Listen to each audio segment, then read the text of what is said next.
Assalamualaikum warahmatullahi wabarakatuh. Apa kabar hari ini mahasiswa dan mahasiswi semester 1 yang Bapak banggakan? Selamat bertemu kembali pada mata kuliah pengantar ekonomi mikro yang mudah-mudahan pada kesempatan pertemuan kali ini kita akan membawa sebuah pokok bahasan pola kegiatan perekonomian. Tentu saja pada materi ini mudah-mudahan kita diberikan kemudahan dalam menyerap ilmu yang nanti kita akan share dan kita belajar bersama. Dan setelah pada pertemuan yang lalu kita membahas tentang kenapa perekonomian itu harus ada, kemudian pengertian perekonomian dan lain sebagainya. Nah, pada kesempatan hari ini kita akan membahas tentang pola kegiatan suatu perekonomian. Jika membahas pola kegiatan perekonomian ini, tentu saja kita sudah melaksanakan dan mengaplikasikan kegiatannya dalam sebuah implementasi kehidupan. Terlebih di kelas ini, semester 1 ini, kelas ekstensi merupakan mahasiswa dan mahasiswi yang rata-rata mayoritas sudah pada bekerja ya, dan tentu sudah melaksanakan pola kegiatan perekonomian ini. Nah, walaupun yang belum kerja sebetulnya sudah melaksanakan pola perekonomian ya. Nah, dari semenjak manusia lahir, pola kegiatan perekonomian saya rasa sudah, walaupun ditopang oleh masih sama orang tuanya gitu ya. Gitu. Baik, kita bahas saja bahwa secara garis besar sistem ekonomi ini dibedakan menjadi 3. Ya. Yang pertama ekonomi pasar.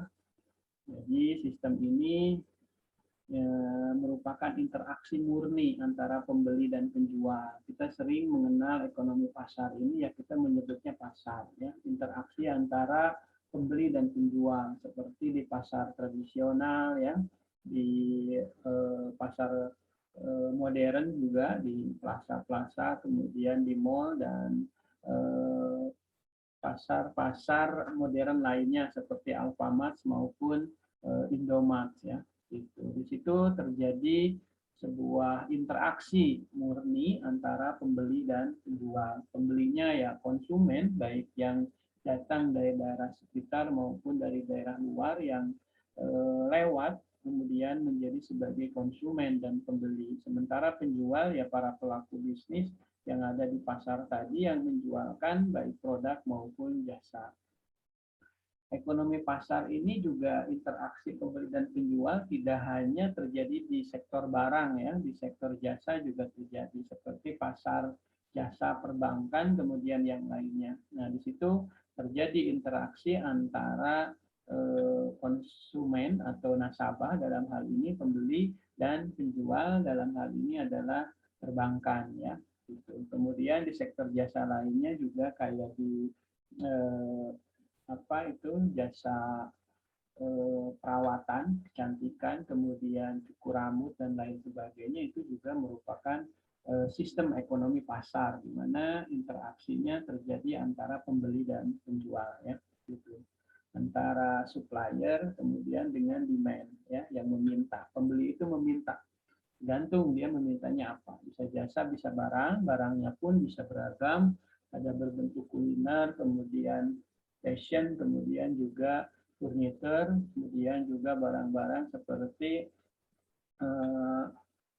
properti ya, kayak perumahan itu juga menjadi sebuah sistem ekonomi pasar. Nah, pasar di sini tidak hanya bentuknya seperti pasar tradisional ya, di pasar online juga ini merupakan sistem ekonomi pasar, di mana pembeli dan penjual sudah menggunakan IT, informasi dan teknologi, di mana terjadi pertemuan pasar pembeli dan pembeli melalui virtual dan online. Itu juga termasuk kategori yang pertama. Jadi apapun, mau yang tradisional, mau yang modern dan terjadi interaksi antara pembeli dan penjual. Di situ disebut dengan sistem ekonomi yang pertama, yang disebut dengan sistem ekonomi pasar. Nah, kemudian yang kedua ada sistem ekonomi campuran. Nah, di sini ada campur tangan pemerintah, ya.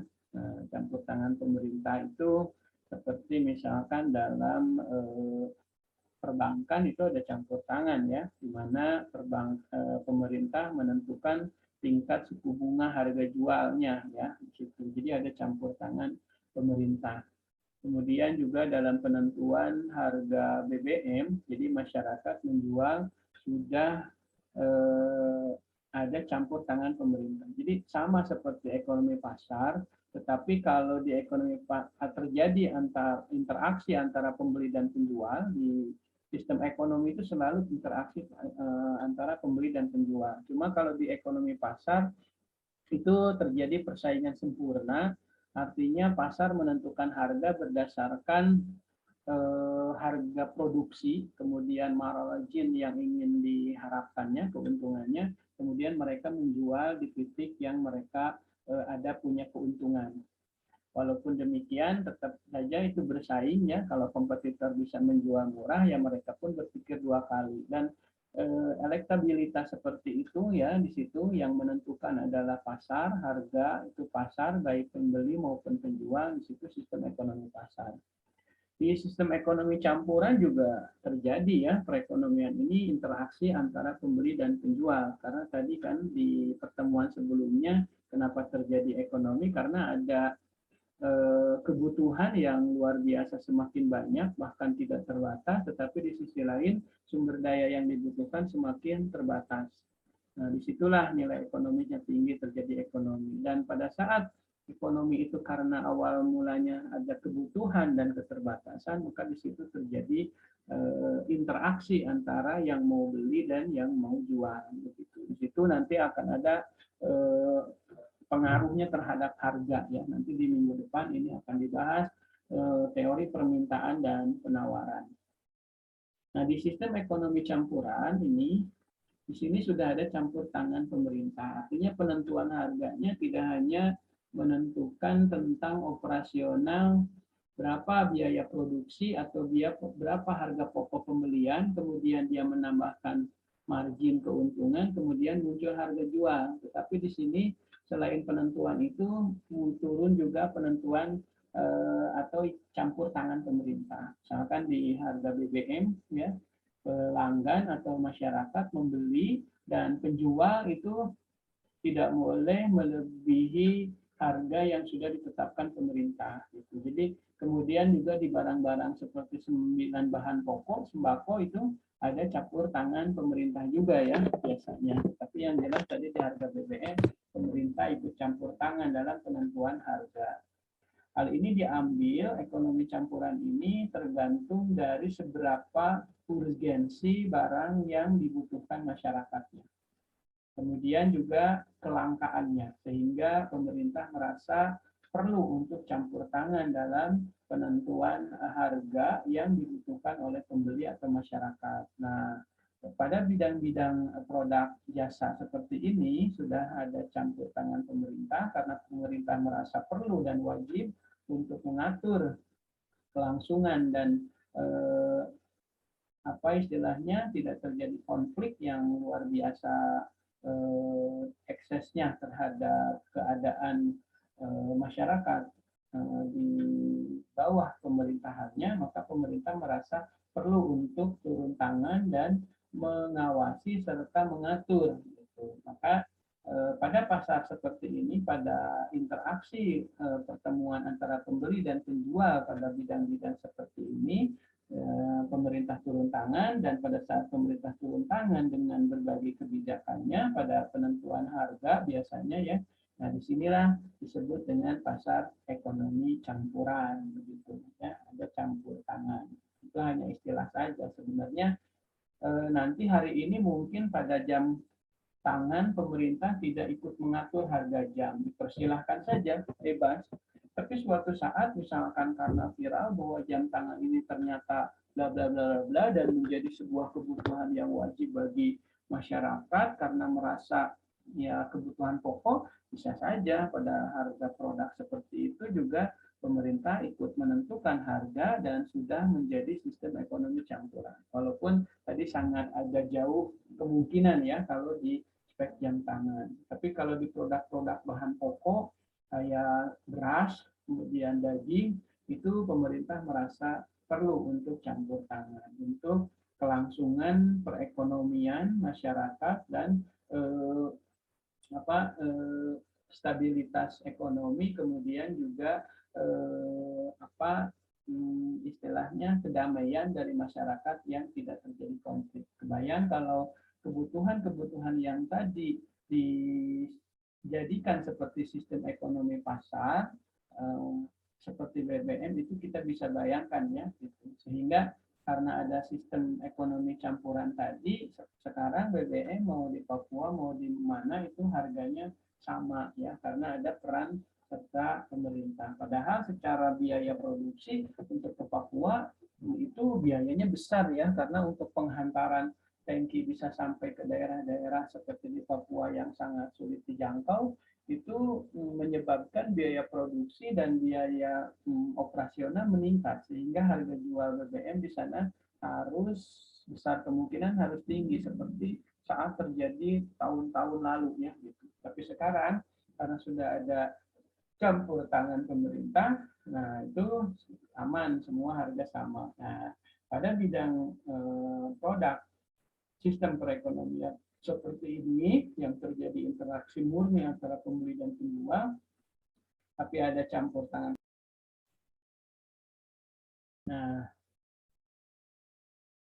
Nah itu ya.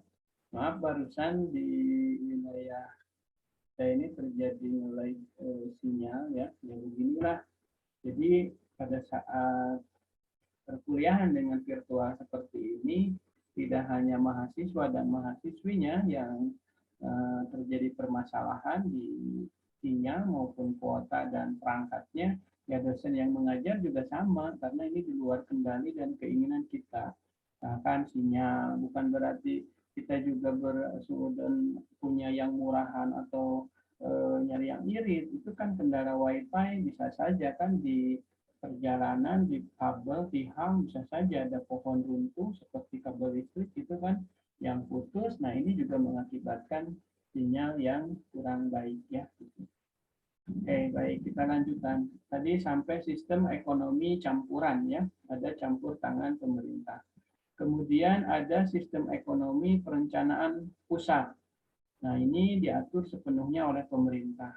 Nah, barusan yang kita bicarakan lagi nge-lag itu Wi-Fi, ini merupakan sistem ekonomi perencanaan pusat kalau menurut saya, yang diatur sepenuhnya oleh pemerintah, termasuk listrik, kan itu harga listrik itu memang diajukannya oleh PT PLN yang merupakan perusahaan-perusahaan di bawah ownernya negara ya, ya kan disebut dengan BUMN. Tetapi karena ini merupakan sentral kebutuhannya bagi masyarakat dan rakyat di sebuah negara, maka di sini sepenuhnya ditentukan oleh pemerintah. Artinya apa? Dari segi penentuan ya, termasuk kemarin saat yang golongan NIS 450 ya, daya dengan 450 sampai 900 dengan kategori rumah tangga yang kurang mampu di masa COVID-19 ini, pemerintah memiliki kebijakan dengan pengaturan tidak harus bayar, artinya digratiskan. Nah, karena memang sistem ekonomi ini merupakan perencanaan pusat, termasuk juga di seluler ya, di Telkom, kemudian di WiFi juga mungkin ya. Kemudian yang jelas itu adalah PLN ya. Kalau BBM tadi kan itu pemilik yang jualannya itu masyarakat biasa juga dipersilahkan, tapi harga ada campur tangan pemerintah.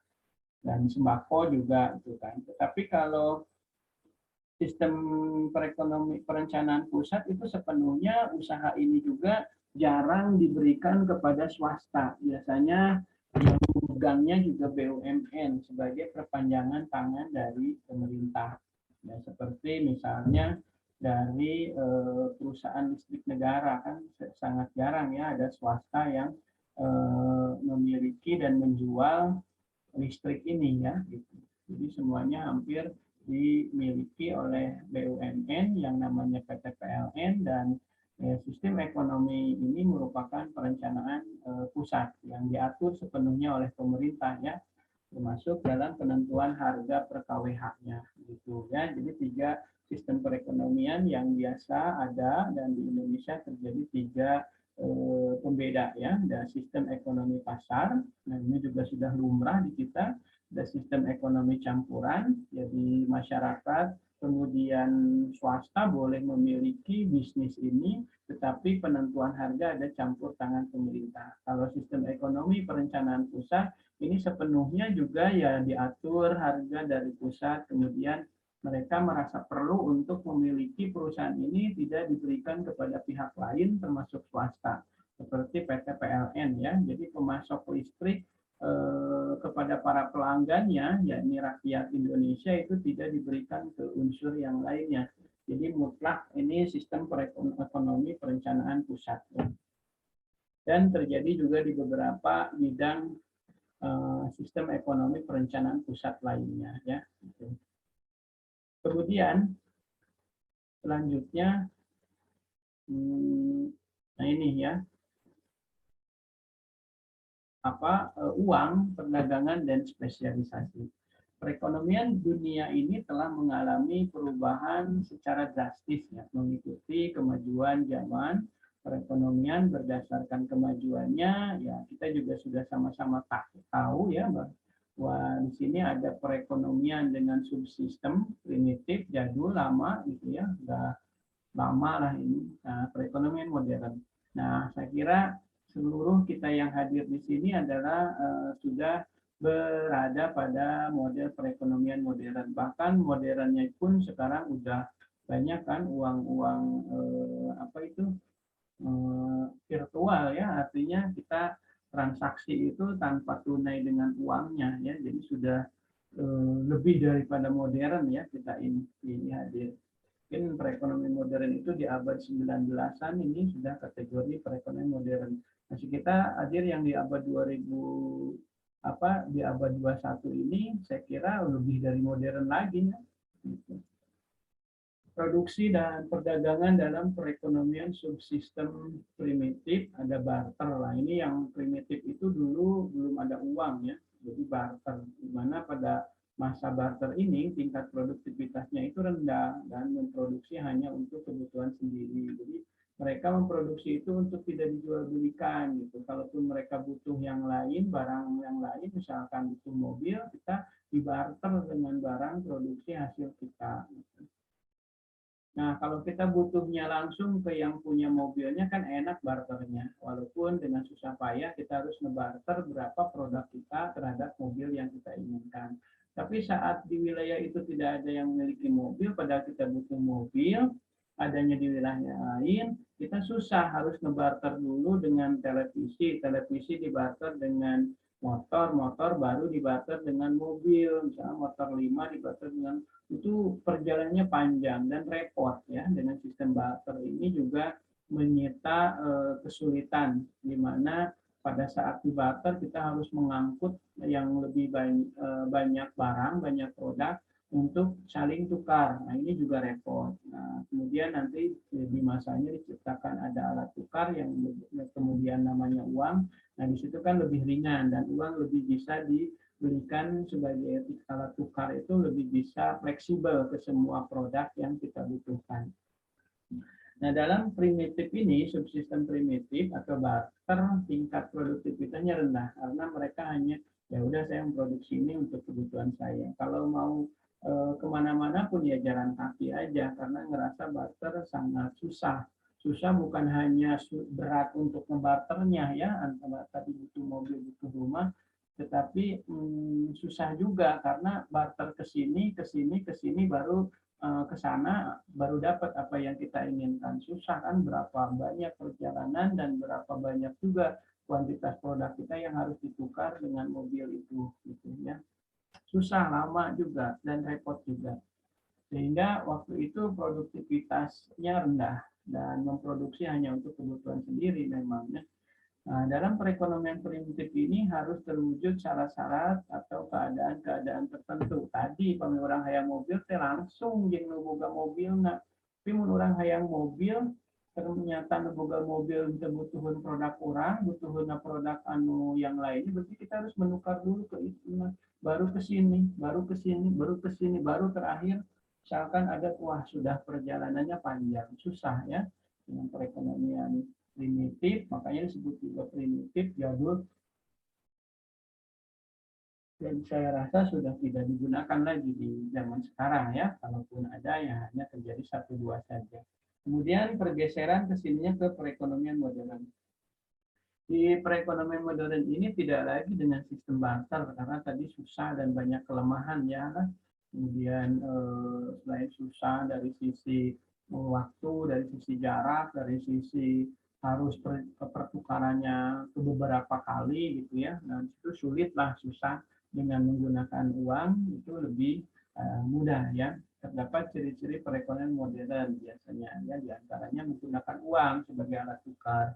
Kemudian menggunakan perekonomian akan menyebabkan peranan uang menjadi sangat penting dalam perekonomian. Kesini uang juga sedikit sekali yang digunakan, walaupun uang yang dimaksud adalah uang wujud ya. Sebenarnya uang secara nilai tetap digunakan. Nah, artinya Anda saat mau bertransaksi beli apapun ke mall, ke plaza, kemudian di pasar online juga itu sudah tidak lagi uang realnya ya gitu. Dan ini sudah lebih modern lagi ya di abad 21 ini. Cukup perputaran angkanya gitu ya di simpanan dan bank menjadi sebuah intermediasi transaksi antar seseorang dengan seseorang yang lainnya, antar corporate dengan corporate yang lainnya, atau perseorangan dengan korporat atau korporat dengan perseorangan juga itu sudah virtual ya, sudah online gitu. Jadi perekonomian modern menggunakan uangnya masih ya, tapi secara uang tunai sekarang sudah semakin menurun ya, semakin berkurang. Kemudian kemajuan perekonomian yang menyebabkan peranan uang menjadi sangat penting, jelas ya, gitu. Karena sebenarnya ya yang disepakati alat tukar ya tadi uang dengan angka ya, dan memudahkan mengkonversi dengan berbagai bidang produk maupun jasa ya. Tapi kalau tadi barter kan agak susah ya. Kemudian yang kedua juga barter itu susah pada saat transaksi terjadi barternya itu. Berapa banyak ya proses barteran itu yang harus diangkut sama kita gitu. Kemudian spesialisasi dan perdagangan. Nah, ini ada spesialisasi dan perdagangan. Saat ini kita tidak lagi dilakukan ya perdagangan ini dengan sistem perekonomian subsisten atau secara barter ya. Tadi juga sudah saya katakan ya, sistem barter sudah jarang sekali digunakan, bahkan hampir tidak ada. Namun uanglah yang digunakan sebagai alat tukar menukar, juga dapat melancarkan kegiatan perdagangan yang lebih lancar. Dari barter ini ya pasti mendorong spesialisasi, yaitu setiap pelaku kegiatan ekonomi membatasi kegiatannya kepada suatu kegiatan tertentu. Jadi dispesialkan berdasarkan spesifikasi dari kebutuhan dan urgensi seseorang atau orang tersebut ya, gitu.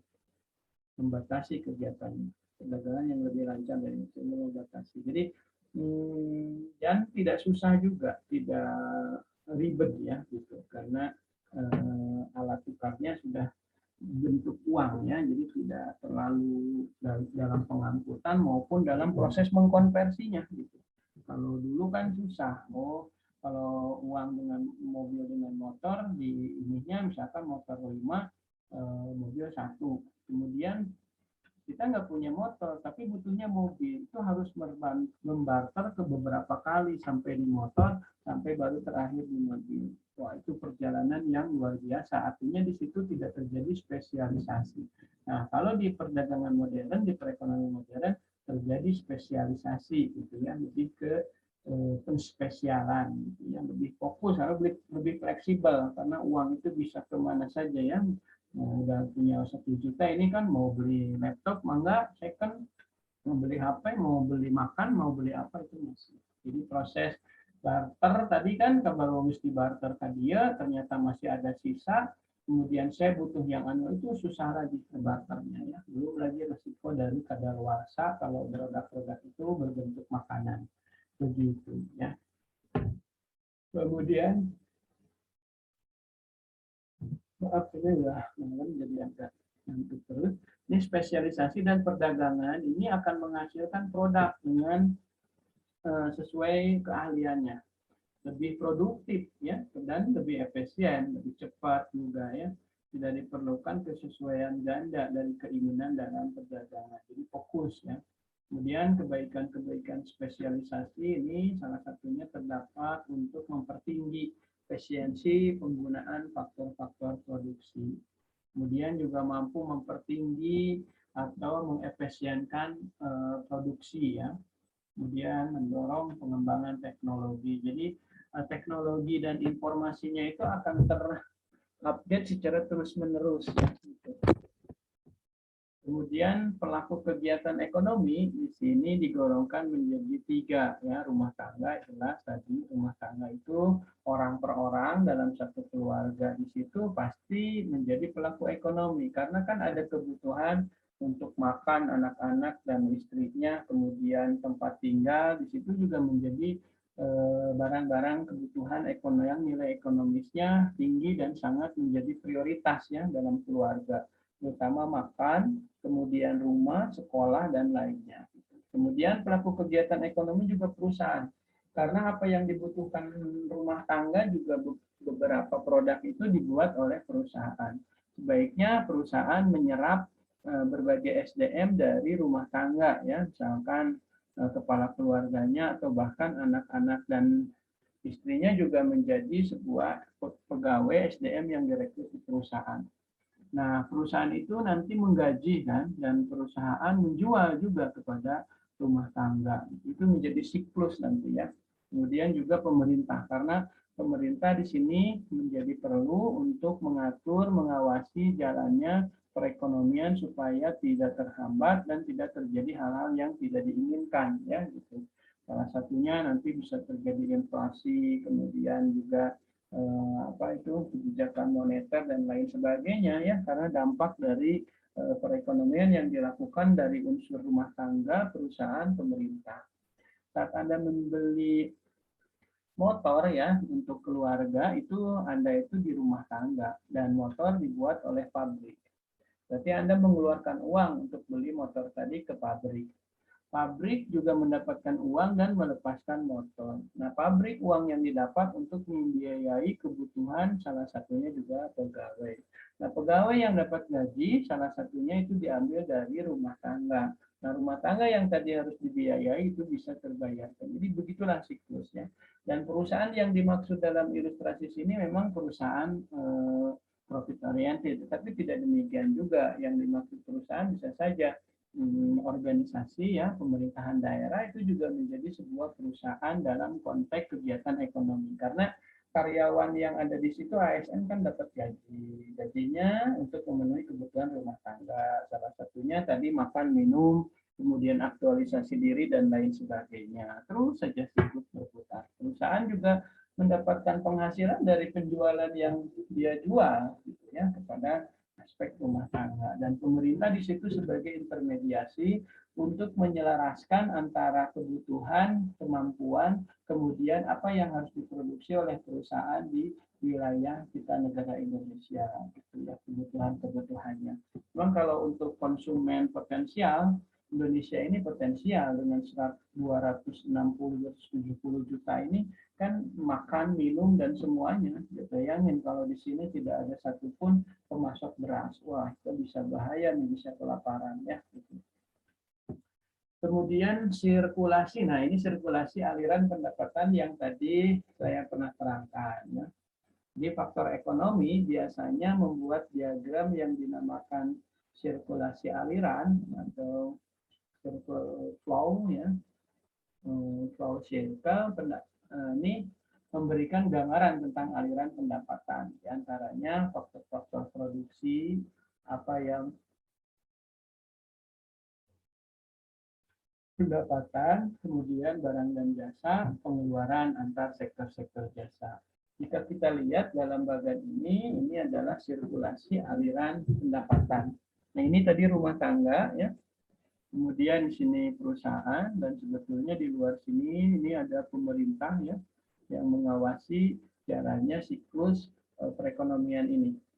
Nah, rumah tangga itu mengeluarkan pengeluaran uangnya ya untuk membeli kebutuhan yang dibutuhkan di rumah tangga ya. Dari mulai kebutuhan makan minum sampai pangan, sandang, pangan, papan, dan tersier, sampai beli kendaraan ini kan ke pasar. Tadi pasar itu ingat pertemuan interaksi antara pembeli dan penjual ya, dan transaksi. Di sini ini ya pasar. Pasar itu tidak harus selalu pasar seperti tradisional yang jelas ada bentuk dan wujudnya. Pasar online juga itu menjadi pasar, dan yakin rumah tangga saat memesan dan membutuhkan alat yang dipesan di aplikasi online, dia akan mengeluarkan uangnya ya yang dia miliki, dan dia menerima apa yang dia butuhkan. Nah, pasar saat tadi produknya keluar dibutuhin rumah tangga, dia akan mengeluarkan produk yang dia punya dan menerima uang, ya gitu. Dan penerimaan ini menjadi bagian dari penerimaan perusahaan. Dan perusahaan tadi memiliki produk karena dia ada produksi dan memiliki karyawan. Nah, karyawan tadi digaji dari hasil penerimaan penjualan. Dan perusahaan yang memproduksi itu mensuplai pada pasar ya, di PT Regina, kemudian Cemara Agung, dan yang lainnya, Honda atau yang lainnya, produk-produknya. Nah, itu kan diproduksi oleh perusahaan. Perusahaan mensuplai ke pasar barang produk tadi dan menerima kalau terjual pendapatan. Nah, pendapatan yang tadi perusahaan miliki itu diperuntukkan untuk membiayai perusahaan. Salah satunya biaya tenaga kerja. Nah, tenaga kerja yang di sini juga bisa terekrut ke sini. Itu akan mendapatkan sebuah pendapatan yang bagi perusahaan merupakan biaya. Ya. Dan pendapatan tadi akan diterima oleh rumah tangga. Kenapa? Karena hampir seluruh para pegawai yang ada di perusahaan, baik dari top manajer maupun lower manager, itu diambil dari rumah tangga. Entah itu bapaknya kepala keluarga, istrinya ibu rumah tangga, kemudian anaknya juga terekrut di perusahaan. Begitulah terus siklus ini terjadi ya.